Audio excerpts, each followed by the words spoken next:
നിങ്ങളുടെ favourite shows ഇനി ഒരിക്കലും മിസ്സാവില്ല. ഇപ്പോൾ C5 കാണും നിങ്ങളുടെ ഫേവറേറ്റ് ഷോ തികച്ചും സൗജന്യമായി. പറഞ്ഞ കാശ് അഡ്വാൻസ് ആയിട്ട് കിട്ടണം, എങ്കിൽ മാത്രമേ ഞാൻ ഈ പണിക്കുള്ളൂ. പറഞ്ഞതല്ല, അതിൽ കൂടുതൽ തരാം. എനിക്ക് കാര്യം നടന്നാ മതി.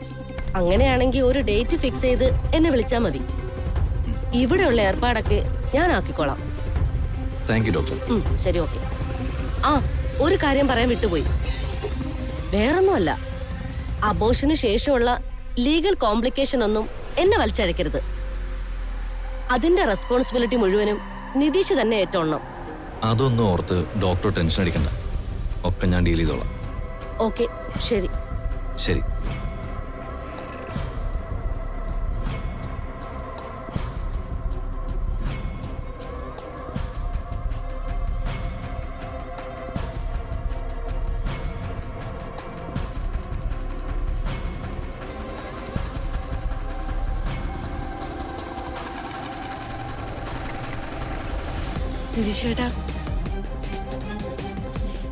നിതീഷേട്ടന്റെ സ്നേഹവും കരുതലും എത്രയാണെന്ന് ഞാൻ ഇപ്പോഴാണ് മനസ്സിലാക്കുന്നത്.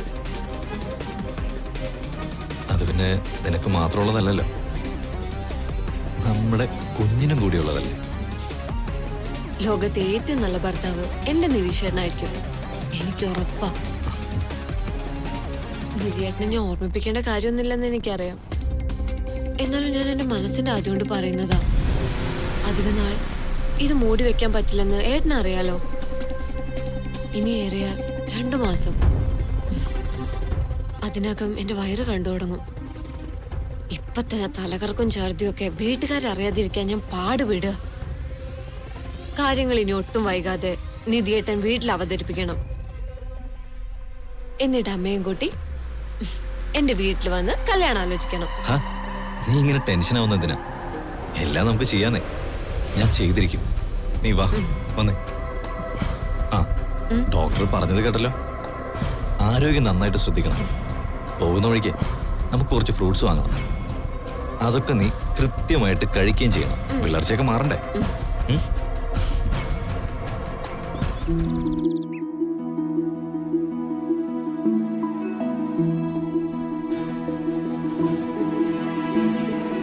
ആഹാ, നീ ഇറങ്ങാറായോ?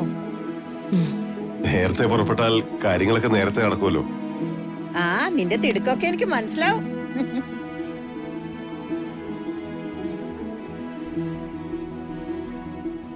രാവിലെ എങ്ങോട്ടാ ഗിരിമോനെ? ഞങ്ങളൊന്ന് വെറുതെ മൂന്നാർ വരെ പോവാമ്മേ. മൂന്നാർ വരെയോ? എന്താ ഇപ്പൊ ഇത്ര പെട്ടെന്ന്? ഇത്രയും നാള് കഠിന വ്രതം എടുത്ത് കഴിഞ്ഞതല്ലേ, അവരൊന്ന് പോയി സന്തോഷിച്ചു വരട്ടെ. അത് പിന്നെ തിരികെ ഓഫീസിലേക്ക് ജോയിൻ ചെയ്യുന്നതിന് മുമ്പ് മനസ്സൊന്ന് റിഫ്രഷ് ആവട്ടെ എന്ന് കരുതി അമ്മേ, അത്രേ ഉള്ളൂ. എന്നാ ഇനി വൈകണ്ട, നമുക്ക് ഇറങ്ങിയാലോ? അല്ല, നിങ്ങള് ആഹാരമൊന്നും കഴിക്കുന്നില്ലേ? വേണ്ട അച്ഛമ്മേ, സുമിക്ക് എന്തായാലും അമ്പലത്തിൽ ഒന്ന് കയറണമെന്ന് പറഞ്ഞിട്ടുണ്ട്. അത് കഴിഞ്ഞ് ഞങ്ങൾ വഴിക്കുന്ന എന്തെങ്കിലും കഴിച്ചോളാം. പോയിട്ടോട്ടെ.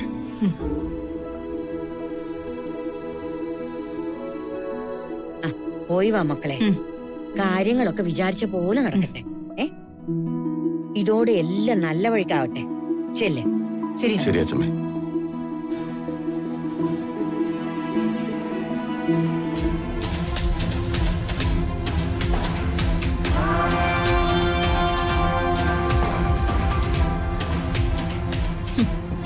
ബാക്കിയുള്ളവരൊക്കെ പൊട്ടന്മാരാണെന്നാ വിചാരം. പോകുന്നത് മൂന്നാറിലേക്കല്ല കോഴിക്കോട്ടേക്കാണെന്നും അത് മഹാലക്ഷ്മിയെ തേടിയാണെന്നും നമുക്കറിയാത്ത പോലെ. പട്ടിച്ചന്തയ്ക്ക് പോയതുപോലെ പോയിട്ട് വരികയുള്ളൂ. അവന്റെ അമ്മ അവനിനി ഈ ജന്മം കാണാനേ പോകുന്നില്ല.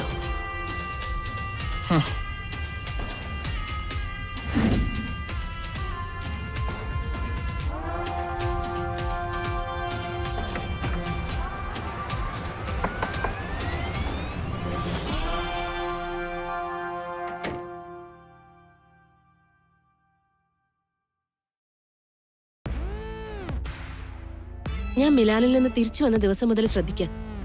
നിനക്ക് ആകെ ഒരു മാറ്റം ഉണ്ടല്ലോ. എന്താ നന്ദു? എന്റെ വയറ്റിൽ നിധിയേട്ടന്റെ കുഞ്ഞു വളരുന്നുണ്ട് എന്ന സത്യം സനുവേട്ടത്തിയോട് തുറന്നു പറഞ്ഞാലോ? എന്താ നിനക്ക് പറ്റിയത്? നീ ആകെ മൂഡ് ഓഫ് ആണല്ലോ. മൂഡ് ഓഫ് ഒന്നുമില്ല ഏട്ടത്തി. എനിക്ക് മിലാനിൽ പോകുന്നതിന് മുൻപ് ഞാൻ വലിയ വാക്കൊക്കെ കൊടുത്തിട്ട് പോയി. കാര്യം കഴിഞ്ഞു വന്നതോടെ ഞാനതൊക്കെ മറന്നെന്നായിരിക്കും ഇവളുടെ ചിന്ത. നന്ദു, എനിക്കറിയാം, എനിക്ക് മനസ്സിലാവുന്നുണ്ട് നീ എന്താ ഇങ്ങനെ പെരുമാറുന്നേന്ന്. ഈശ്വര, ഏട്ടത്തി ഇപ്പൊ കാര്യങ്ങളൊക്കെ അറിഞ്ഞോ? നിതീഷേട്ടൻ പറഞ്ഞു കാണും. ഒന്നുമില്ലെങ്കിലും നിന്റേതുപോലുള്ള സാഹചര്യങ്ങളിലൂടെ കടന്നു പോയിട്ടുള്ള ഒരാളല്ലേ ഞാൻ. പക്ഷേ ഏട്ടത്തി അന്ന് മാരീഡ് ആയിരുന്നല്ലോ. അതൊരു തണൽ തന്നെയല്ലേ എപ്പോഴും. അതുകൊണ്ട് എന്താ നന്ദു, നമ്മൾ സ്വപ്നം കണ്ട കാര്യങ്ങള് നമുക്ക് എപ്പോഴും പ്രധാനം തന്നെയല്ലേ. പ്രൊഫഷണലി ഇനി നമ്മൾ സ്ട്രഗിൾ ചെയ്യുമ്പോഴും നമ്മുടെ ലക്ഷ്യം നമ്മുടെ മുമ്പിൽ ഉണ്ടാവില്ലേ. ഞാൻ നിന്നോട് പറഞ്ഞ വാക്ക് ഞാൻ പാലിച്ചിരിക്കും.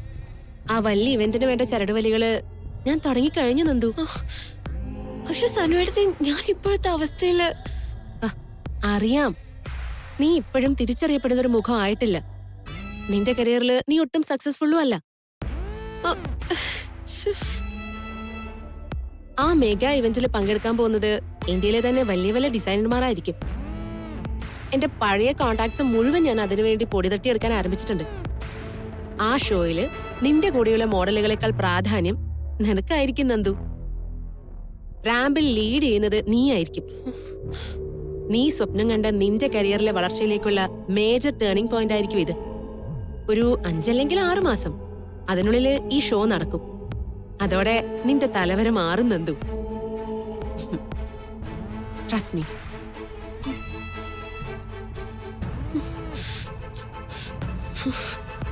എല്ലാം അറിഞ്ഞിട്ടും ഏട്ടത്തി എന്താ ഇങ്ങനെ പറയുന്നതെന്ന് എനിക്ക് മനസ്സിലാവുന്നില്ല.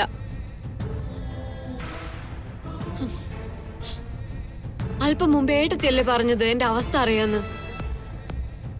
ഏട്ടത്തി എന്നെ ഒന്ന് ആലോചിച്ചു നോക്ക്. 4-5 മാസം കഴിയുമ്പോ എന്റെ രൂപം എന്തായിരിക്കുമെന്ന്. എന്താ നന്ദു ഈ പറയുന്നത്? അത്രയും സമയം മുമ്പിലുണ്ടെങ്കിൽ ബോഡി മെയിൻറ്റെയിൻ ചെയ്യാൻ അത്ര എളുപ്പമായിന്ന് വേണ്ടേ കരുതാൻ? എത്ര മെയിൻറ്റെയിൻ ചെയ്താലും എന്റെ വയറ്റിൽ അനുദിനം വളർന്നുകൊണ്ടിരിക്കുന്നത് ഒരു കുഞ്ഞല്ലേ ഏട്ടത്തി. 5-6 മാസം കഴിയുമ്പോ അത് പുറത്തറിയാതിരിക്കും ഏട്ടത്തി. കുഞ്ഞോ? എന്തിനാ ഏട്ടത്തി ഇപ്പൊ ഇത്രയും ഷോക്കാവുന്നേ? അപ്പോ ഏട്ടത്തിക്ക് ഇതറിയില്ലായിരുന്നോ? ഞാൻ വിചാരിച്ചു നിതീഷ് ഏട്ടൻ ഏട്ടത്തിയോടെല്ലാം പറഞ്ഞിട്ടുണ്ടായിരിക്കുമെന്ന്. എന്റെ പ്രൊഫഷണലായി ഒരു കരക്കടുപ്പിക്കാൻ സനുവേടത്തി എടുത്ത എല്ലാ എഫേർട്ടും എനിക്കറിയാം. പക്ഷേ ഇനി അതിന്റെ ആവശ്യമൊന്നുമില്ല ഏട്ടത്തി. എന്റെ കരിയറിനെ കുറിച്ചുള്ള സ്വപ്നങ്ങളെക്കാൾ ഇപ്പൊ എന്റെ ഉള്ളിലുള്ളത് ഒരു കുടുംബജീവിതത്തെ കുറിച്ചുള്ള സ്വപ്നങ്ങളാ.